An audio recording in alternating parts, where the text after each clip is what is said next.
Hello and welcome to this edition of On the Scene. I'm your host Frank Poulin. Today we're going to be talking to the Libraries and Suffolk Art League about the 7 Cities, 1 Book initiative, and later, for Crime Victims' Rights Week, we're going to be talking to the Suffolk Commonwealth's Attorney's Office. Stay tuned, stay with us, we've got a great show planned for you. Welcome back to On the Scene. We're here now with Linda Bunch, Executive Director of the Suffolk Art League, and Melinda Brown, Information and Program Services Manager for Suffolk Public Libraries. Ladies, thanks for joining me. Delighted to be here. Now, we're going to talk today about the 7 Cities, 1 Book project, correct? That is. Kind of go over, I guess, how the event kind of came about and what the gestation process, if you will, for the event. The 1 Book, 1 Community idea is something that's been around for a while. Okay. It's an idea where everybody in a specific community will read a book, and then you have opportunities to have small and large gatherings to talk about the book and explore it in different ways. Okay. We worked with the Suffolk Art League and the other library systems in the 7 cities area. Okay. And developed this program, this initiative, to have everybody in our region That's awesome. read 1 book and then explore it in different programs. That's a really cool idea, just to have a whole region, especially ours, that's constantly growing, to just kind of focus on 1 book, because and it is such a great book and an important book to kind of read. And why, I guess, going into that, was this book chosen, and how was that process? Did you take a vote? Was there? Yes, we did. Okay, you did. We did vote on it. One of the deciding factors was, even though this book is now 60 years old, a lot of the key issues that are discussed in the book and that are explored, freedom, censorship, the freedom of thought, freedom to move, Distribution of information. Yeah. Information flow, Mankind repeating mistakes. Yes. All of these things, even though this book was 60 years old, are still pertinent, and absolutely. we're still exploring that as a society in different mediums now that we have the internet and ebooks and things like that. But we're still dealing with these issues as a society. Absolutely, with the NSA and all the other Probably sorts even of more stuff. so. Absolutely, yeah. Especially with all the information that's coming our way, Yes. and the different ways you can control and restrict it. And of course, there are countries that do restrict the flow of information and ideas. But so what would an overall goal of a program like this be for the communities? Well, we want everybody to read. Absolutely. It's the #1 goal. Also, just open discussion about these ideas. I think both libraries and the arts community are 2 institutions that want to challenge our society to think and really explore the ideas. And as Melinda was saying, this book really gives us the opportunity to look at some very contemporary topics, even though the book was written in 1953. Yeah, wow. It's sort of very forward-thinking of Ray Bradbury to have these ideas of information delivery over screens as we all walk around with our smartphones now. Yeah, well, yeah, because part of the book, they sit down and watch the walls, the right? Walls, the TVs. yeah, everything. And basically, we have TVs that are the size of walls nowadays. And the fact that books are banned. You cannot have a book in your home, that firemen actually come burn your house down if they find you with a book. And He's got to burn his own house down at the end. That the Hope I didn't give away the ending. Spoiler alert. Society doesn't have freedom of information and ideas. But like I say, I think the arts and cultural community is the group that really works to promote the conversation of such ideas. Yeah, to keep that conversation going. Yes. Now, what types of programs or projects do we have kind of tied to this 7 Cities, 1 Book initiative? Well, with 7 cities participating, we have lots of things, and we actually have a really nice brochure that's available at most libraries that has the highlights. It certainly doesn't list every activity that's going on, but we have of course, discussions using university personnel, professors. Really? We have book discussions with local book clubs. We have the opportunity to think about, what book would you save? If you could save 1 book, as in the, and I don't want to spoil the ending, but people attempt to save books Yeah. in an interesting way. And That is so an interesting question. So what book would you save? And some libraries are doing, you can go in with your favorite book and have Really? your picture taken and that Okay. kind of thing. Very cool. So it's really a great variety. And of course the Art League and the Suffolk Art Gallery are doing an exhibit where Okay. we invited artists to read the book and then create artwork inspired by the themes in the novel. Oh, that's really cool. Kind of like an interpretation on the themes. Yes. That's very interesting. Now, I guess I was going to ask, how is the art gallery involved? You just answered that one. And how do artists go about participating in the event if they're interested? Well, we had put out a public call for art Mm-hmm. through a variety of sources, websites, Facebook, through artist organizations. So we put out a public call for artists Yes. to participate. And they were, of course, to read or watch the movie if you'd like to watch the movie. And Is it on Blu-ray? No. It probably is at some point. probably Yeah, is. somewhere it probably It's is. on DVD. Okay. So it's available widely. So they were to be inspired by the book and then create work, which the submission date, unfortunately, has already Okay. passed.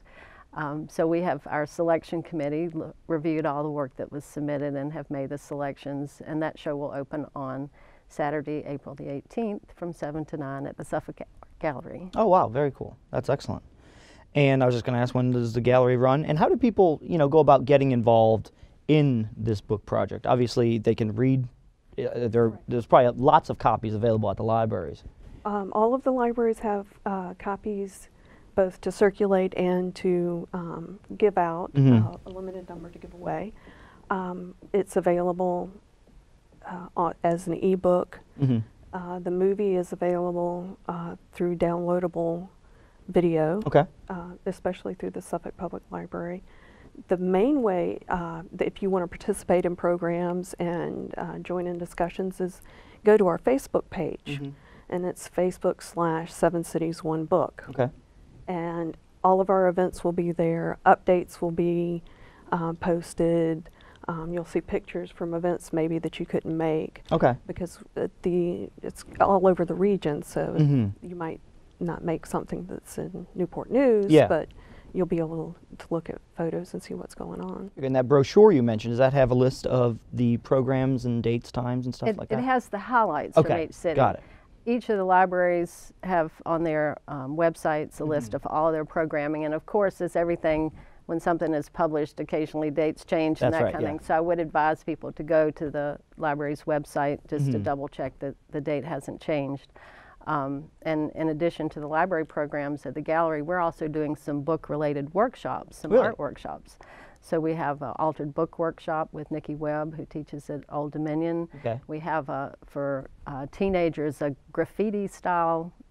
street graffiti style journal with Sandy Lupton, who's a fabulous What graphic does that artist. entail? They're actually going to make their own journal. Okay. So whether you're a writer or a visual artist and Mm-hmm. you want a sketchbook or a journal to keep your notes in, and you create the cover and some inside pages, they'll be using spray paint and Oh, wow. typical street graffiti Yeah. type materials That sounds really cool. to create their journal. Yeah. And it's, a small registration fee, Okay. and you can find information on those on our website, Okay. SuffolkArtLeague.org. Mm-hmm. Very cool. And is this the first time kind of a project like this has been initiated in the Seven Cities? As far as I know. As Yeah. far as we know, this is the first time a regional-wide one has taken place. We know of several others in the state that have been, Okay. maybe a 2 or 3 city kind of thing. Mhm. But here in Hampton Roads, this is the first time. It's very And as we say in the arts and cultural community, we are the leaders in regionalism. Okay. We have always thought regionally, whereas some groups, protest that. Yeah. We really like to cross those boundaries and Well, it's and more work ideas, together. more, Yeah. interesting things that can come out of a larger group of people than just a smaller kind of subset. So that you definitely should be applauded for, reaching out and doing something like this. Now, the book itself, as we said, is 60 years old. So, can anyone participate? Is there an age limit, or is this just open? Anyone can participate. We actually will have some activities geared towards children. Really? We're going to have the fire safety house at Morgan Memorial Library where children can go through and explore. we're going to, on April 18th at North Suffolk Library, we're going to have a small festival. Okay. What is that going to have? We'll have firefighters, fire trucks there. We're going to have a graffiti wall where you can take the chalk and write, what book would you say? Okay. We'll have the opportunity to, for people to save a book by donating a book to the Friends of the Library. Oh, that's very we'll nice, have yeah. Been there. The Suffolk Friends of the Library will be there selling books. Mm-hmm. And we're going to have some related arts and crafts. Okay. But it's a way to kind of get the whole family involved. In Absolutely, the whole family, yeah. talking about things in the book. In this book, the firefighters are the bad guys, but we want to make sure that the kids understand that in real life, the firefighters are the good guys. Absolutely. So does the program have an end date, or is it open? The official end date is May the 18th. Okay. However, the exhibit at the Art Gallery runs through May the 28th. It does it, okay. And is that open to the public? Absolutely open to the public. Well, very nice. And it's a really, again, it's just a really interesting idea and a great idea, because we have so many mediums today. Kids are always on their phone or watching video that it's hard to get them to kind of get excited about reading a book, and even adults. I mean, even myself. I mean, I try to read one on the Kindle. I think I'm between like 9 books right now. But so to actually focus on one book and start a conversation is just, it's a really great idea. Which we don't really want to say it has an end date. And, okay, you know, yeah. Because we do want, part of the goal of this is to encourage people to continue reading. And in that vein, we have worked with Joshua Durham for his Eagle Scout project to create 6 Little Free Libraries, which is another national program. These they look like giant birdhouses, will be placed around the city, and we have book clubs that have volunteered to help us keep them stocked with books. That's awesome. So you just drive by, take a book, leave a book, and they will be placed from Driver to Whaleville. That's awesome. So That's very cool. They will be all over the city. Yeah.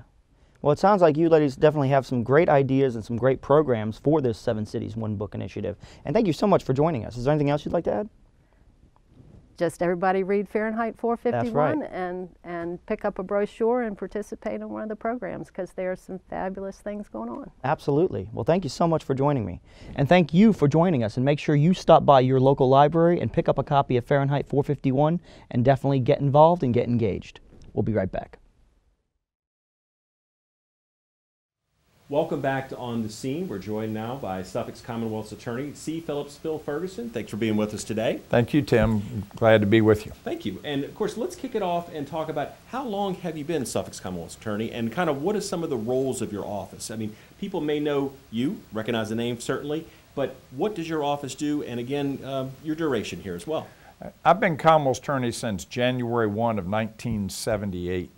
And prior to that, I was an assistant Commonwealth's Attorney for 3.5 years.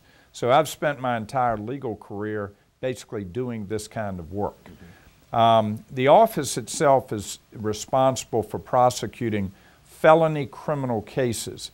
That is, the most serious crimes that occur in a city. We handle crimes such as murder, rape, robbery, house burglaries, thefts, all the different types of crimes that can occur in a particular city. And in addition to that, we also handle misdemeanor cases, which are the lesser serious crimes. We handle them if a victim comes in and needs assistance. All they've got to do is request our assistance in misdemeanors, because we're not legally required to handle those cases, but we do it as a courtesy to the citizens of Suffolk, that if they need assistance, all they have to do is come to our office, ask for assistance, and we will provide it. We also prosecute all drunk driving cases. We prosecute domestic violence types of cases, and we prosecute all misdemeanor appeals that go from the lower court up to the circuit court on appeal. Okay. Now, in addition to prosecuting the felony crimes, again, I know you initiated some services through your, your office that certainly are far-reaching within our community. If you could highlight some of those and maybe some of the methodology behind it for the reasoning, because I know over time, certainly, I'm sure your office has developed and grown into offer the services you offer today. Just kind of lay out what some of those, I call them extras, and I don't want to really phrase it like that, but the amenities, I should say, that your office provides for our citizens here in the city of Suffolk? We have basically right now a community outreach program in Suffolk. In the last year alone, we have reached over 26,000 people in the city just in the last year alone. Of that amount, we have reached about 4,600 young people, that is, people under the age of 18 years.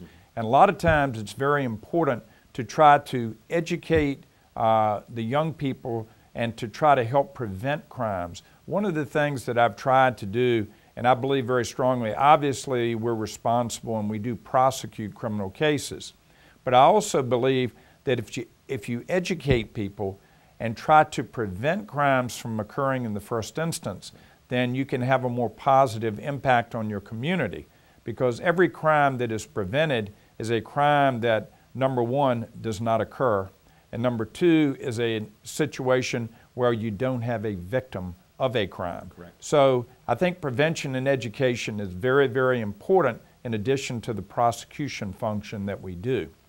In this office, we currently have 15 different programs that we have that range the gamut from gang prevention, education, and intervention, gang violence in that regard. We also do programs on identity theft, which is something that anyone can become the victim of, and we try to educate people so they will not become the victim of those kinds of crimes. We've done crimes, we've gone into school and made presentations on bullying, which is a major issue now. And we have a total of 15. In fact, in the last 2 years, one of the things that we have done, we've created an actual Citizens Academy, and we've had it for 2 years, where citizens come in and they learn all the functions and what goes on in the Suffolk Commonwealth Attorney's Office. And in addition to that, this past year, we did a forensic camp that involved about 80 students between the ages of 12 and 15, so they could learn how forensic evidence is used, not only and is collected and gathered, but it's also used in the prosecution. And in that regard, we had people that were experts in the collection of forensic evidence, but also prosecutors who explained to the young people how we used it. And rather interestingly, some of those young people, after they attended this program, expressed a strong interest in either being a lawyer or potentially a prosecutor or being involved in forensic evidence in some way. So we view that as an additional educational piece for our young people. And I might add, both of those programs that we do are free. We charge nothing whatsoever, so the citizens can come at no cost to them. And I think one of the things you mentioned is the impact on youth. And yes. Certainly it's not just an education component, because certainly they can take a civics class and maybe learn a little bit about yes. the legal system, but this is where it's actually happening here. And also, it's not only the education, but it's the fact, like you said, you might be planting seeds for a possible career for some of these young people. Yes. So I think that's a great way to interact with the community.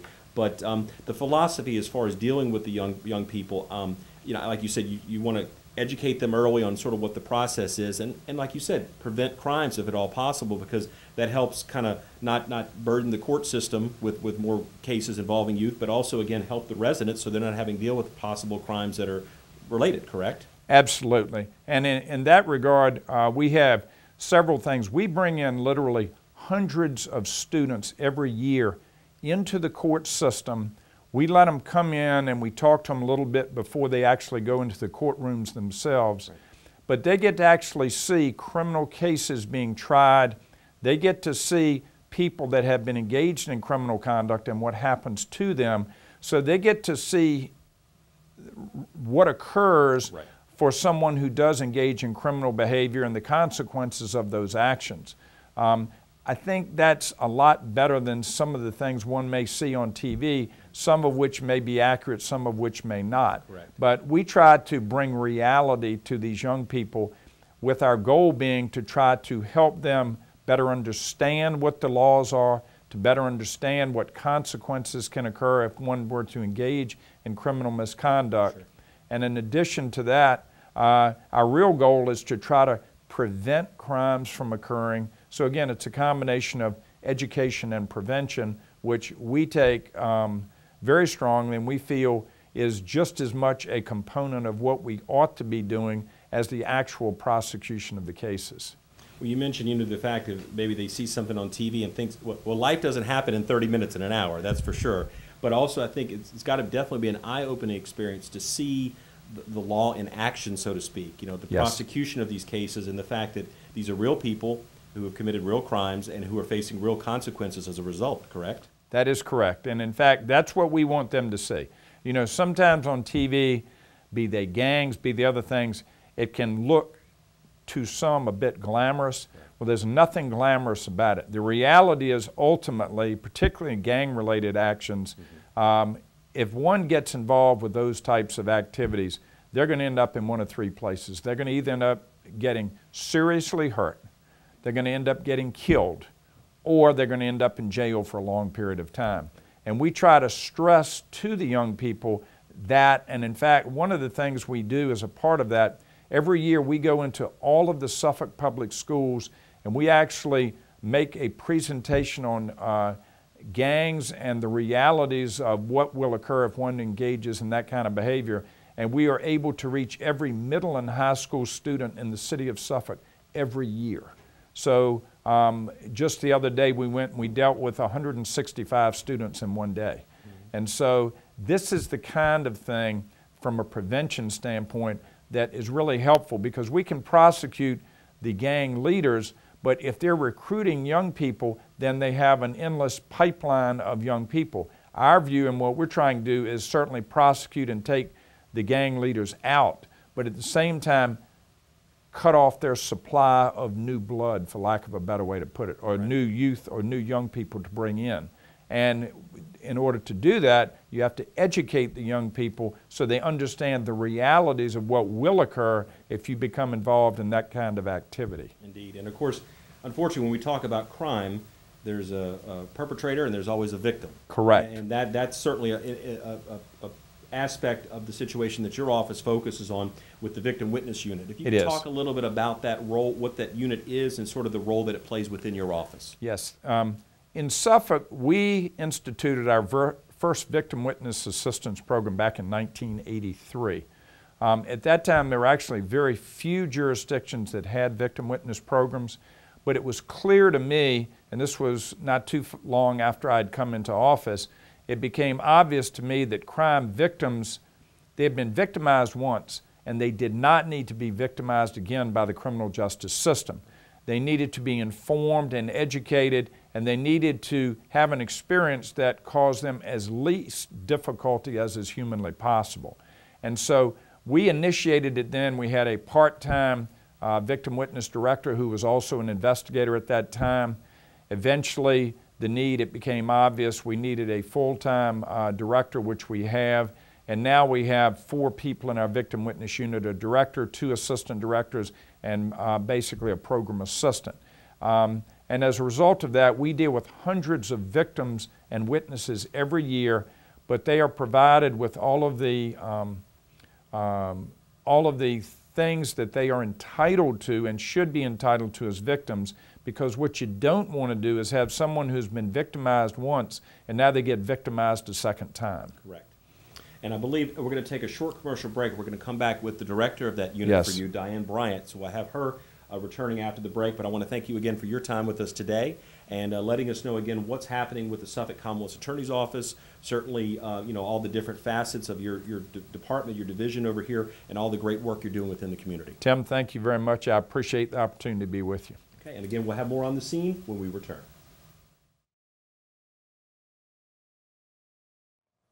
Welcome back. We're here now with Diane Bryant, Victim Witness Director of the Suffolk Commonwealth's Attorney's Office.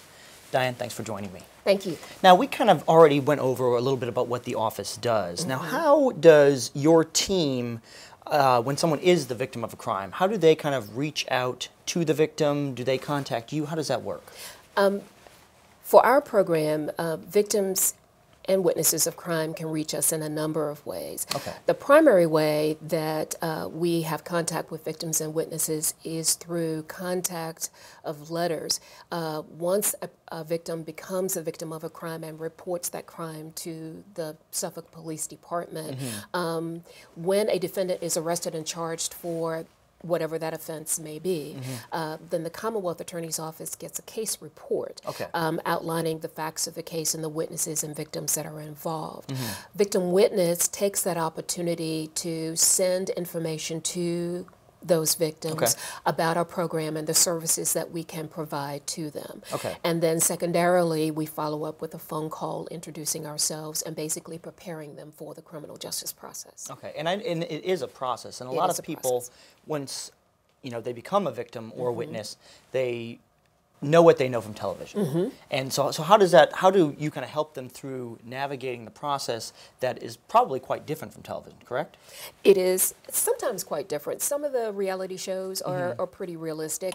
I think a lot of times some victims and witnesses come into the process with an expectation based upon what they see on TV. So our role is to really provide them with a realistic picture on how the process actually works. What that means for us is to explain the different processes and procedures that they're going to be going through as they come through the criminal justice process, the preliminary hearing, and what is that, and how often do I have to come to court, and what questions are going to be asked of me, and how should I prepare myself for the process. And so we spend a lot of time talking to them and preparing them in that regard. And they probably think it's a lot. I mean, in television, of course, it's condensed to half an hour or an hour, but it's a much longer process. It is a much longer process, and you're correct, because a lot of times what we're explaining to victims is that a case doesn't end in an hour. Sometimes there is a length of time in between the first time they came to court to when the actual trial date is. And for some victims, it's like I'm ready to kind of get this done and get this over with. And can you give me an idea of how long this is going to take? And for some, in some cases, there are unexpected things that happen. Witnesses that may be sick, a victim that may be sick, that may extend the length of time that a case actually concludes itself. And so kind of explaining to them that it's not like TV, you start at this stage and an hour later the case is done, or even on the day of trial, that your case is going to be the first case that's called. Because a lot of people feel like, well, the docket is in alphabetical order, and so if I'm an A, then my case is going to be called first, right? Not necessarily. And so explaining that aspect of the process to them kind of just helps them to understand that justice sometimes may be slow. However, our goal is to get to the end result, and the end result is justice for them. Absolutely. So now, Crime Victims' Rights Week kind of shines a spotlight on what you all do. What is it? How did it kind of get started, and what happens during that week? Well, Crime Victims' Rights Week is a national event that occurs every year across the country.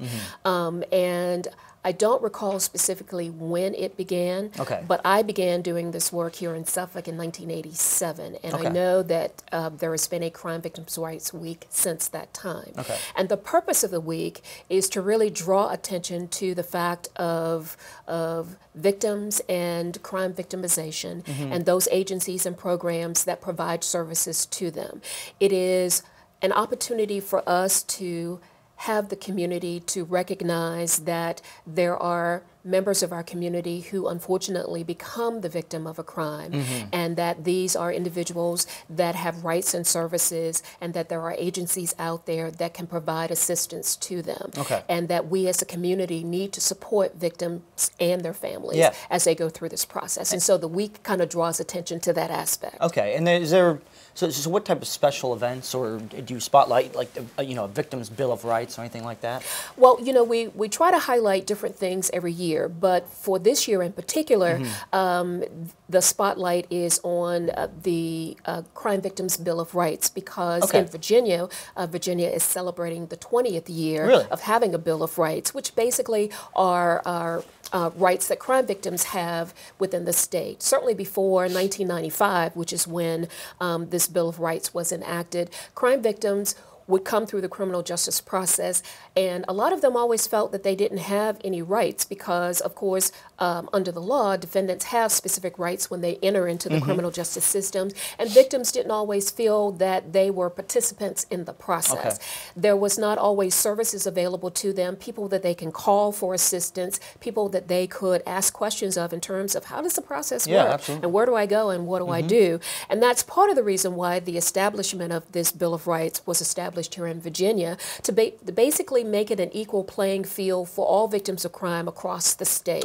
That no matter where you are a crime victim, that the services and assistance that you receive should be consistent no matter what part of the state you happen to be a victim in. Whatever locality. Whatever that is correct. Got it. And so what special things are done during the week? Do you do any special type of, wreath laying or anything like that? Well, for this year, for the city of Suffolk, there are a couple of events that we are going to be hosting this year that we're inviting the Suffolk community to come out and participate in. The first one is a memorial wreath, and this is something that we do every year to honor those crime victims who've lost their lives to violent crime here in the city of Suffolk. So we always have a wreath as a reminder of those victims and families who have been impacted violently by crime. Another thing that we're doing this year is it is a crime clock display, which will be in the lobby area of the Godwin Courts building during the week of Victim Rights Week. And the crime clock is an opportunity for the community to kind of understand that crime in and of itself affects all ages, nationalities, and genders. And knows no boundaries. And knows no boundaries. And so the clock pretty much is going to indicate how often a crime occurs across the country. So it's a visual reminder of keeping victims and victimization in mind. The other thing, or the other way that the community can participate in this week, is to wear a lapel pin. In the lobby, we're going to have ribbons in a basket that people can come by, pick up, and wear for that week as a reminder of I support crime victims, or I support victims' rights. And I think that's something that's very important. Last but not least, on April the 28th, we will be hosting a blood drive from 10 a.m. to 2 p.m. in front of the Godwin Courts building with the American Red Cross. And the reason, this is kind of an annual event for us, and the reason that we do that is because for so many of us, especially as an office, but also as a program, we work with crime victims who have shed blood as a result of their victimization. And it's a great opportunity for us to give back, but also for the community to come out and support victims in honor of someone who's been the victim of a crime, or in support of someone who has been the survivor of crime, to come out and to donate blood. And we invite the community to do that. And as you said, anyone can become a victim at any time. Anyone can become a victim. And so kind of educating the public on what you all do is so vital and important. Yes, it is. And besides this week, how else do you guys get the message out to the... We do speaking engagements. We are invited to churches and civic groups and other groups and organizations in the community, and it gives us an opportunity to kind of promote the services that we do, and as you indicated, also educate the community on what Victim Witness Services is. I have found over the years, in terms of doing this kind of work, that, and this program has been in this community for a long period of time, is that people don't generally like to think of themselves as potentially being a victim of a crime until they become a victim. So there are a lot of resources and services that are in the community that people may not necessarily be aware of, but it's always good to know that we're there when, unfortunately, something like this may happen, that I know that there is a place that I can call. I know that there is a program in the community that can support me and provide me with information and services as I go through this process. Well, great. And how, you mentioned the certain things that people can do to get involved in Crime Victims' Rights Week. If they want to contact you or get some more information, how can they do that? They can contact me directly. My phone number here is 514-4373. Diane Bryant, Director of Victim Witness Services. Okay, great. Well, thank you so much for joining me. I really appreciate your time. Thank you for having me. Thank you so much. And thank you for joining us. That's going to do it for this edition of On the Scene.